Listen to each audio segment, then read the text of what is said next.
안녕하세요. 홍범역사탐구소 박익순 소장과 함께 떠나는 주말 역사 산책 시간입니다.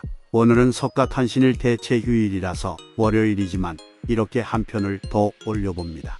오늘의 주인공은 풍산유 시인 서예 유성룡입니다.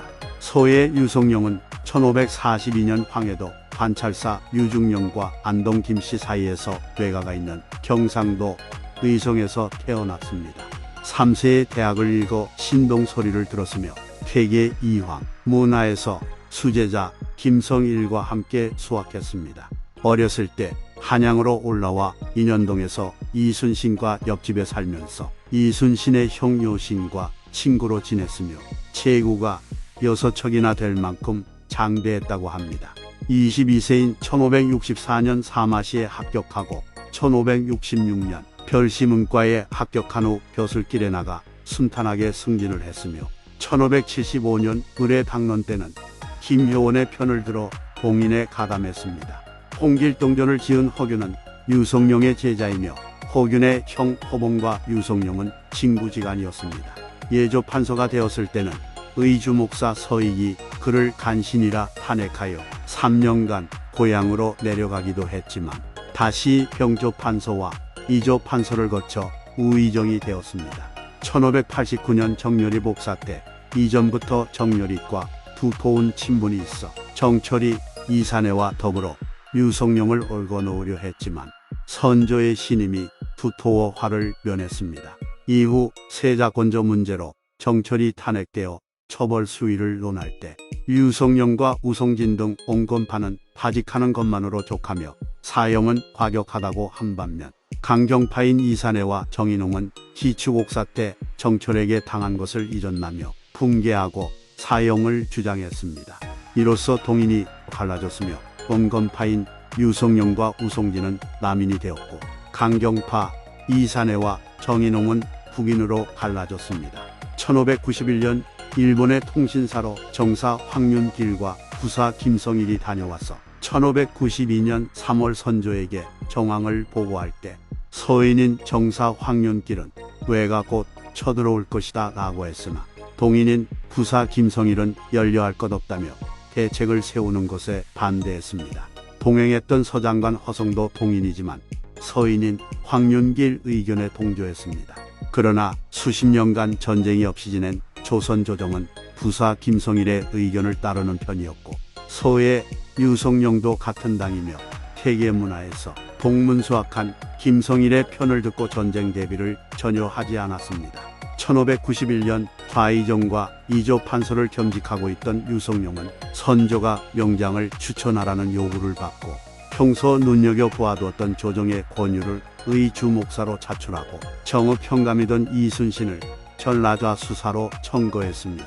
사실 권율과 이순신은 벼슬이 몇 단계 뛰어오르는 파격적인 발탁이었지만 이들이 임진왜란 때 육지와 바다에서 혁혁한 공을 세우게 되지요. 1592년 4월 13일 왜구가 부산에 상륙하자 유성룡은 영의정에 제수되고 도체 찰사를 겸하며 국무를 총괄하게 됩니다.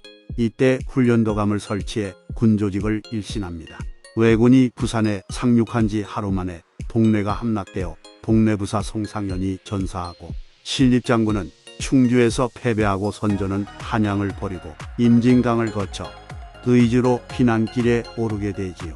유성룡은 광해군의 분조와 협력하며 의병을 모으고 명나라의 원군을 청하며 명군의 뒷바라지도 도맡아 하게 됩니다. 서산대사와 사명당 등 승려들에게도 공문을 보내 의병으로 봉기해 줄 것을 요구하고 드디어 승병도 참여를 하게 됩니다. 외란 중 의병의 사기를 고양시키기 위해 누구든 왜군의 수국 3사기만 가져오면 비록 천민이라도 양반으로 대우한다는 한글 교지를 선조가 내리도록 건의하여 전의를 고취시킵니다.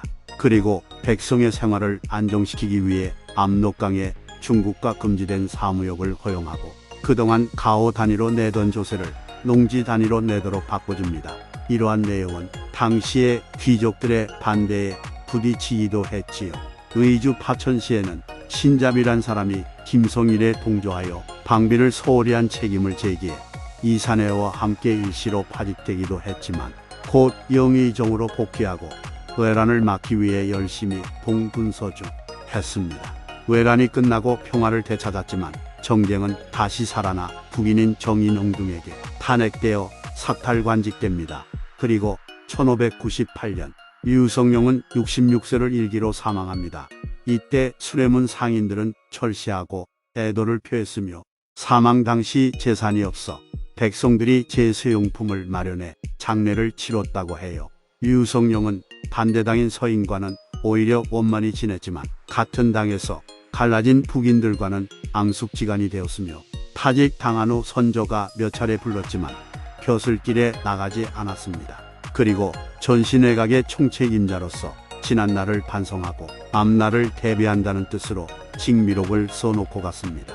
실록에는 재상으로서 줏대가 없고 옳지 못한 일을 가하는 것도 없었다고 비판적으로 기록해 놓았으며 이순신이 선조에 지켜 모함으로 탄핵되었을 때 소극적으로 대하거나 오히려 탄핵을 거들기도 했다는 비난도 있습니다. 다만 정탁과 이원익만이 이순신을 변호했고 결과적으로 이순신은 삭탈관직되어 백이 종군하게 되지요. 오늘은 임진왜란 중 국무의 총책임을 맡아 당적과 정파를 초월해 국난을 극복하려고 노력하며 경험담을 징비록의 시로 반성하고 뒷근심을 없애려 한 유성룡에 대해 역사 산책을 해봤는데 다음 주는 북인의 거두 이산해에 대한 역사 산책을 하기로 하고 여기서 마칩니다.